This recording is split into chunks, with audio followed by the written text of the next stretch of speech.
So most analysts spend years learning tools like SQL, Python, DBT, and even Tableau, but they still get passed up for senior roles and even getting hired in the first place. Here's a hard truth. Technical skills are the floor, not the ceiling. And domain knowledge or industry knowledge is the real differentiator, especially in today's job market. And this is one that nobody really talks about. So in this video, I'm gonna break down what domain knowledge or industry knowledge means for data analysts, why it's the real differentiator in today's market, and how you can start to build this basically right after you watch this video. So if you're new, my name is Zazo. I'm currently a senior data analyst for a Fortune 100 company, and I spent and started my career in software engineering for about 4 years, and then I transitioned into data analytics, and that's where I am now. So I've seen both sides, and this is kind of two sides of who I was. On the engineering side, doing a lot of the back end data manipulation, but not really worrying too much about the business.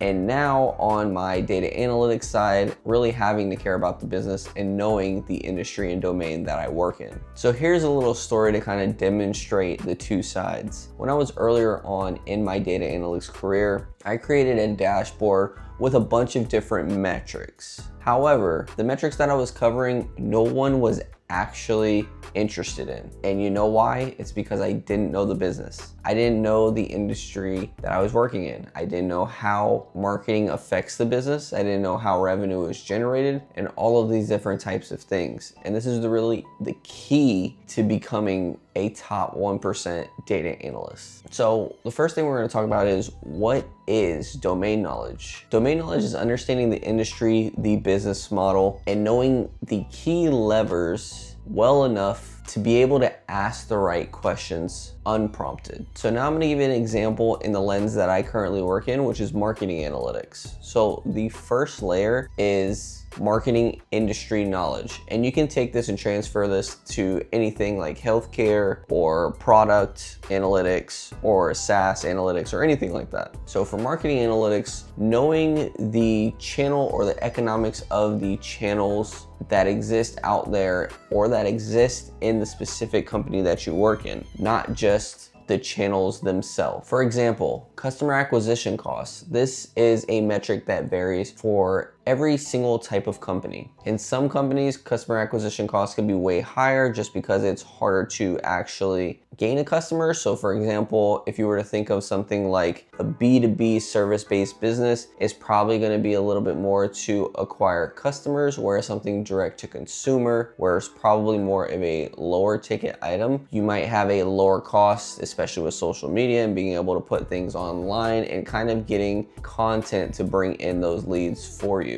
So knowing things, especially in marketing or any other one of these industries that you are trying to work in. So for marketing specifically, knowing the difference between a MMM, which is a media mixed model, or do you know the difference between last click attribution and a data-driven attribution or multi-touch attribution? Which of these metrics does your CMO or the people you'll be talking about actually care about? And which one of these that they don't really care about? These are all the different things that you kind of need to know in order to get that top tier or become that top tier data analyst. This is a completely different ball game than just learning SQL and just learning Python. This is what will make you stand out. And when you're using these types of terms and you actually know what they mean and you actually know how they affect certain businesses, this is a level in the interview that will make you stand out, because I doubt that they're having a lot of people talk about the industry or domain specifically. And a lot of people are talking about machine learning algorithms,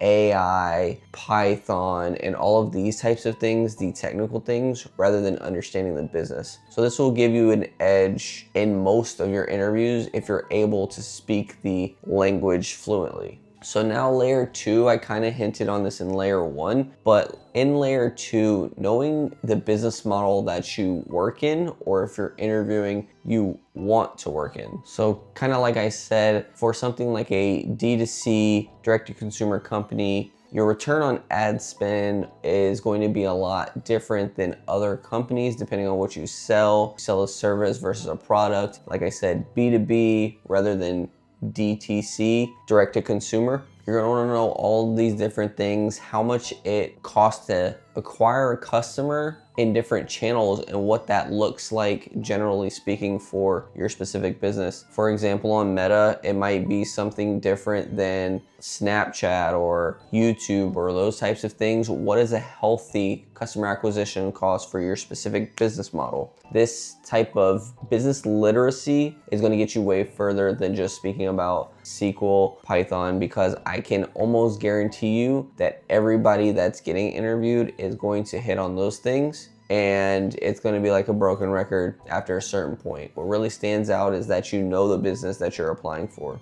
And the third layer, which is probably one of the most important layers, is going to be your stakeholders' context. Let me explain what this means. So if you're speaking to some type of executive, let's say a VP of growth, so their main thing is to make the marketing grow, then they're gonna wanna know, or they're gonna want a recommendation on which channels you can cut or which channels you might want to double down in based on the data that you provide and you pull. So knowing exactly what makes that person kind of tick and what kind of metrics they're looking for, that will really kind of guide you and let you know what matters, what you should pull to the front, and recommendations that you should make to this given stakeholder. Something like a performance marketing manager, they might want to do different things around creative, and they might want to test data themselves. So say you have multiple ads there out in the market, they might want to do some type of testing on the specific creative. So with that being said, there's different metrics that you have to bring to the table and different recommendations that you would have to bring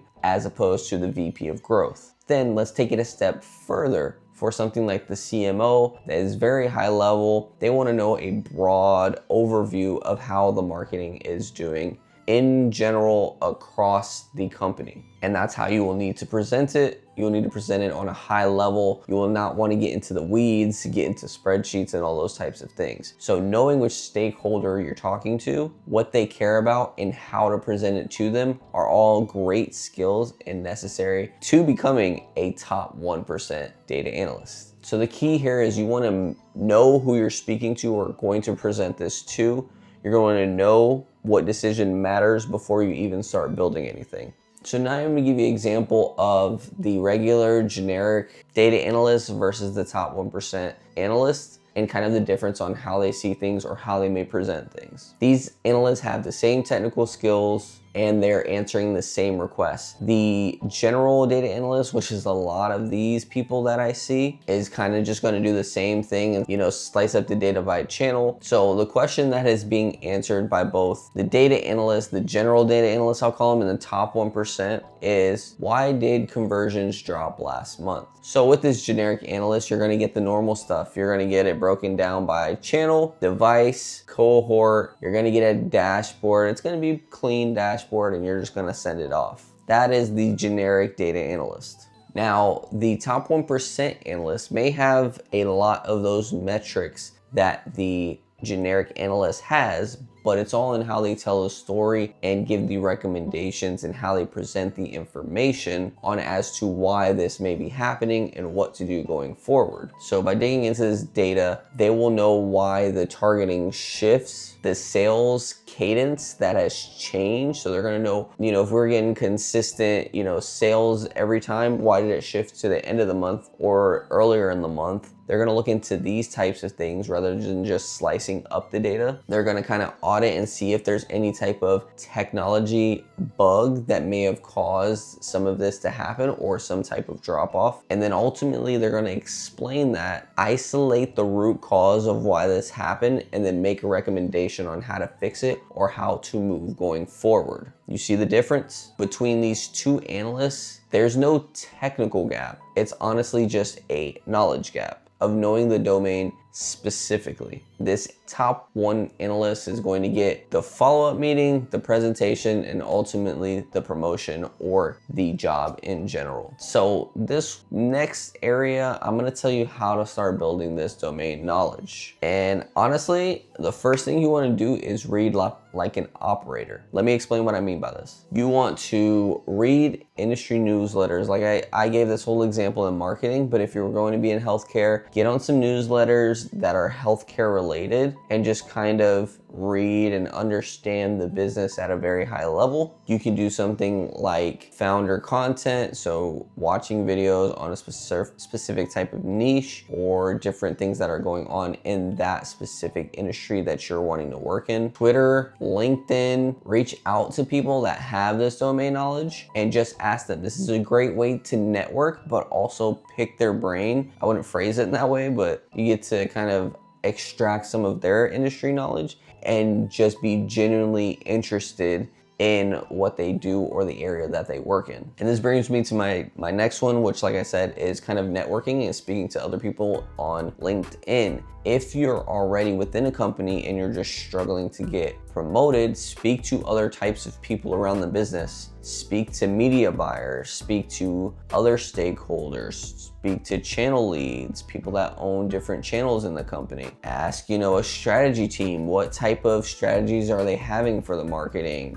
I'm saying it for marketing, but for any domain that you may be in. And the thing you want to always ask yourself before sending any analysis is you want to ask yourself, so what? Why does this matter? If you can clearly state why this matters and why people should care about it, then you're on the right track. So what I would recommend ultimately is if you're new, then study up on I would say 1 to 2 domains that you're really interested in. And once you get a good understanding of the domain, you should be able to ask certain questions about that domain, right?